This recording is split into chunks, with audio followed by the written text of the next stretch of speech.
بسم الله والصلاة والسلام على رسول الله وعلى آله وصحبه ومن والاه أما بعد السلام عليكم ورحمة الله وبركاته برنوت أخلاقه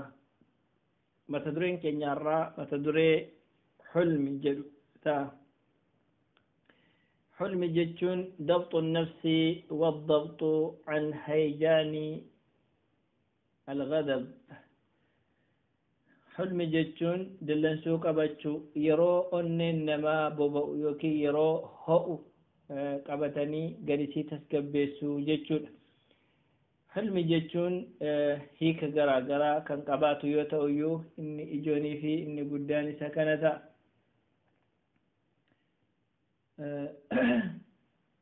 رب سبحانه وتعالى قرآن إساكي ستي هالك نفارسة وفي اسمك ربي حليم يوكين سوت أفقبتها جتودا حليم كانت يتوسائف هالك نفاية شوتس يوكين أملك نهورة شوتس نمكاس ربي ورجلنا النسان فوريق مدبتيتي أعدت للمتقين يقول تعالى وسارعوا إلى مغفرة من ربكم وجنة عرضها السماوات والأرض أعدت للمتقين الذين ينفقون في السراء والضراء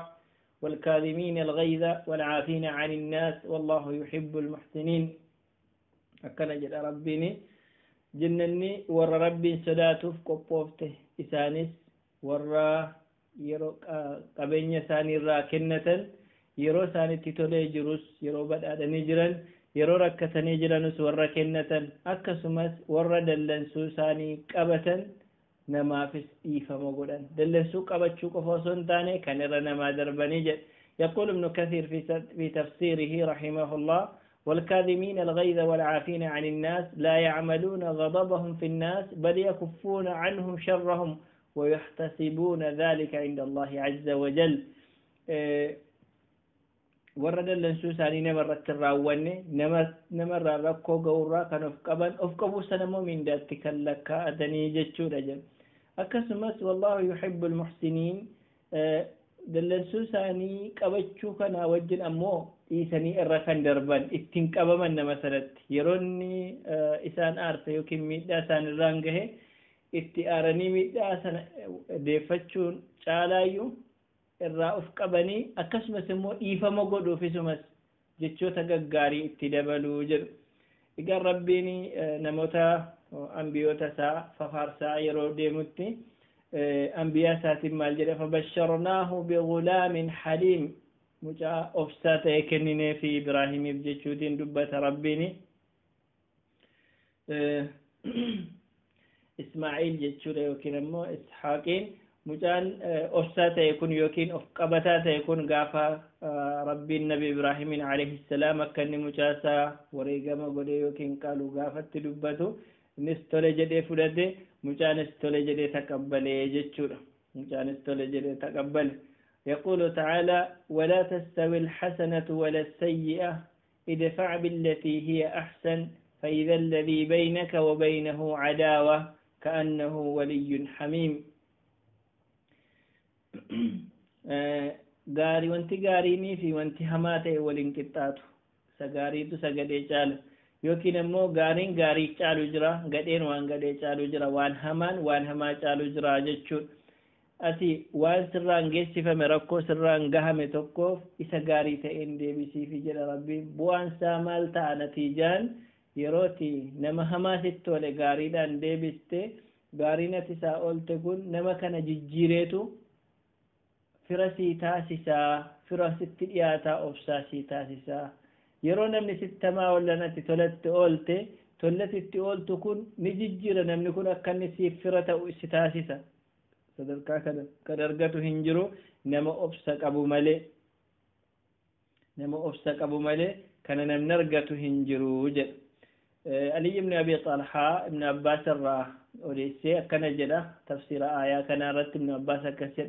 ربي مؤمن توتا أكسا يرو دلنا أفسنو يرو نمن الإباس عن الرانجي أكسا دلنا سوساني كابتني أكسمس يرو هماني ساني التولمي أكسا إيفمنا ما قلن إسانا جزي قافا كان سدن راوة shayxaan harkaa bahaniiru yookiin shayxaanni isaanii irratti himmoomu irraa eegamanii yaada jedhu ibsa. Egaan rabbiin qur'aana ayatoota qur'aanaa kana keessatti dallansuu qabachuun maal akka ta'e nu ibsaa jechuudha. Dallansuu qabachuun obsa godhachuun maal akka ta'ee fi iddoo akkamii akka qabu nu ibsa. رسول ربي عليه الصلاة والسلام أكسما بواس الرجل في أكمل تكان من دلسوق أبتشوك أبو هدو كان دبة يروته كان ننكي ساتوكو أشج عبد القيس دين أكنا جدني أتي أمل لما كبدا لما سنيو ربي ننجالة تريه نسوني توكو دلسوق أبتشو يرو أنا من سلا دلني dhiibbaa geessisuu danda'u sana of qabatta jechuutiin keessaa ibsaniif akkasumas rasuulli rabbi alayhi salaatu wassalaam hadiisa anas irraa darbu keessatti maal jedhu jarjarri sheexanarraa suuta deemuun rabbirraa namaa dhufa namni kamiyyuu rabbiin caalaa namni uzrii namaa godhu hin jiru jedha san booda وما من شيء أحب إلى الله من الحلم وانت ربي برت جال لتماد جد ملكها مكمل ننجرو دلن سوق بچو جالا يرو أهرت نمني آريسا لك امستك أبتي الردربي قبتني لك امسوق فمت إيساني الردربو في الردربو سنة رجالة مسمو دبرسي جيتشو تببري داران كيسم سيسو نمكان وانغاري تولو كنين كندا ولاغانسا كنال توقم tokko yeroonni namatti dhagaamu hulmi kan jedhamu akkuma fuula duratti hiikamuuf deemu nam tokkotu waan tokko raawwachuu danda'u waan sana raawwachuuf atu aangoo qabutu dandeettii qabu aangoo jechuun humna ittiin sanadeeffatu atu qabu dubbachuufis atu afaan qabu beekaa yoo dhiisudha kan inni kana argachuu danda'u dadhabee yoo dhiise dadhabbiidhaan gara kanatti deebi'uutti hin qabu dandeettii isaa sana atu qabu yerootti qabatu sanadha jechuudha. رسول ربي عليه الصلاة والسلام بفكنان نويبسو جتشود جبانا ما جتشون نما يرود لنو دلسوق أبتو جتشوتينس يادكنا ميادس علي بن أبي طالب رضي الله عنه أكنا جدا خير بر قبينينا ما بايتشو في المن بايتشو سنتاني بكم سنة ما بايتشو في دلسوق أبتشون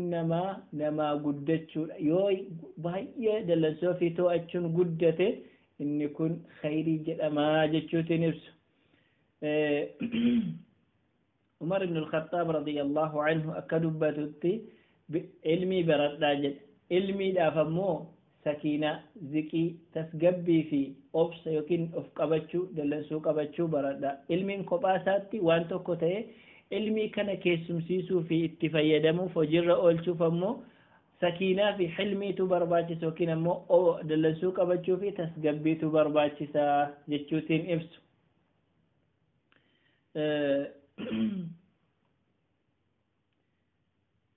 قاف تأيتوكو نمني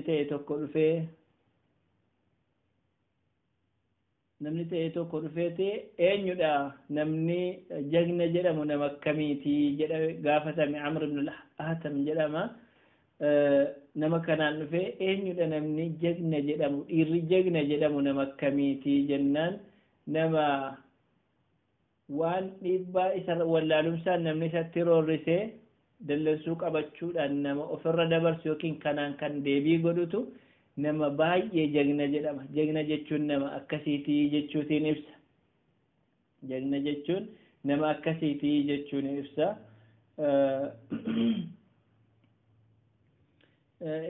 ابن عمر رضي الله عنه أكد جدا نحن معشر قريش نعد الحلم والجود سؤددا نتوري قريش وتاجد ابن عمر دلسوق أبتشو فيه أرجومو أكا شرفت إلى الله مانو فمودموت إلى الله أكا مودات إلى الله كبجة ألفنا قدا صدركا أولانات إلى الله نمتوكو إبان رتقسي فمي نمني ترورسي الرفسي دراري جنان درارسا كان ديفتشو ليسي الردربي ليسي في اتي أرجومون كن haala kanatti ilaallaa jedha akkasumas nam tokko waan yaraa keessa waan hama waan xinneenyaa keessa bu'uurraa of eegee qabeenya isaa halaala godhatee waan haraama irraa yoo ofeege kanammoo muru'aa namummaatti ilaallaa jedha. Kana qofaa miti jechuun isaanii baay'ee hedduudha. waan nama ajaa'ibu jecha kanatu baay'ee natti tole. utubaan aqliidhaa jedhu da'amatu al-aqli al-hilmu wa jama'u al-amri as-sabru wa khayru al-umuri al-afu. akkas jedha Aksam ibn Sayfi. utubaan aqlii utubaan sammuu namni tokko aqlii qaba aqlii isaa kun utubaa barbaada utubaan isaa dallansuu qabachuu danda'udha. namni dallansuu qabata taanaan aqlii isaa utubaa qaba gad dhaabbataadha jedhu. wanti waa hundumaa of keessaa qabu obsa akkasumas wanti waan jiru keessaa wanti caalaan immoo dhiifama namaa gochuudha jedhu. kanneen kun jechoota salafaa kan utubaa ta'anii yookiin kanneen gadi nama dhaabanudha. وهب بن منبه تمررت يكسر دبتا العلم خليل المؤمن والحلم وزيره والعقل دليله والعمل قيمته والصبر أمير جنده أمير جنوده والرفق أبوه واللين أخوه. نمني مؤمنة يتوكو متشون سا جالا لين سا أغا علمي لبيكم ساجد أماليف iddoo barbaa of kenneefiitu iddoo gaariitti isa qajeelcha wareegama of godhaaf ilmi namni qabu waan baay'ee fayyadama. akkasumas nam tokko hulmii yoo qabaate ministeera isaati jedha. ministeerri nama kanaa hulmii yookiin dallansuu qabachuu danda'udha. aqliin waan karaa nama mu'mina ta'eef karaatti isa qajeelcha. hojiin ibaadaan sadarkaa maalummaa nama kanaa ibsa maalummaa mu'mina kanaa ibsa gatiin mu'mina kanaa hojii sana jechuudha. hojii ibaadaan hojjetu sana waan inni sarraa argamu suluukiyyaata yookiin sochiilee inni godhu yookiin waan isarraa calaqqisu jechuudha. obsi ajajaa waraana isaati qundaala waraana mu'minaati. obsi isatu waraana isaa ajaja obsa kanatu qabatee deema jechuudha. suuta deemuun abbaa mu'minaati. akkasumas ammoo laafinni suutaan nama waliin hojjechuun obboleessa isaati. kanneen kun haala kanaatiin mu'minni kana hundumaa ijaarrateeti kanaan deema kanaan lubbuu godhata jechuudha. walumaa galatti dallansuu qabachuun iddoo akkamii akka qabu salafni bifa kanaatiin addeessani salafoonni bifa kanaatiin addeessani bu'aa inni qabu jechuudha. inni kan biraani fakkeenyowwan jiran akkamittiin akka rasuulli rabbi alayhi salaatu wassalaam dallansuu qabatanii hawaasa isaanii wajjiniin jiraata ummaa muslimaa ijaaranii baasan. gaaf tokko rasuulli rabbi alayhi salaatu wassalaam osoo deemaa jiranii namichi baadiyyaa ta'e tokko dhufee isaaniin wayaa isaa mormarratti uffatanii jiran qabee fardarraa butee amma geessee mukatti isaan danqu taasise. waan baay'ee iddoo kanatti afaaniin yaa Muhammad jedhee waamee kabaja isaaniin dhiisee harkaan qabee bute inni bute kun uffata isaaniitii morma isaanii madeesse amma kana hunda deeme. san booda rasuulli rabbi alayhi salaatu wassalaam kolfaniitu waan inni barbaadu ajajaniif waan inni barbaadu godhaniifi jedhu. egaan inni kun iddoo guddaadha mootii ta'a nabiyyii ta'a amma kana hunda ta'a akkasittiin dallansuu isaanii qabatan nama kana waan barbaadan gochuu danda'u dandeettii qabu dallansuu isaanii qabatan rasuulli rabbi alayhi salaatu wassalaam. fakkeenyi lammataa gaafa ergamaan rabbii rukutamanii madeeffamanii jiran gaafa uhdii yookiin tokko waraana isaanii keessatti dhiiga fuula isaanii irraa xaragaati yaa rabbi ummata kootiif araarami hin beekanii irra darbii fi jedhani. hadisni kun bakkuma hunda jira kan waa'ee ummata isaanii dubbatus jira kan waa'ee nabiyyii biraa dubbatus jira. inni sadaffaan akkas jedha Anas gaaf tokko ergamaan rabbii dhimma ta'eef na erganii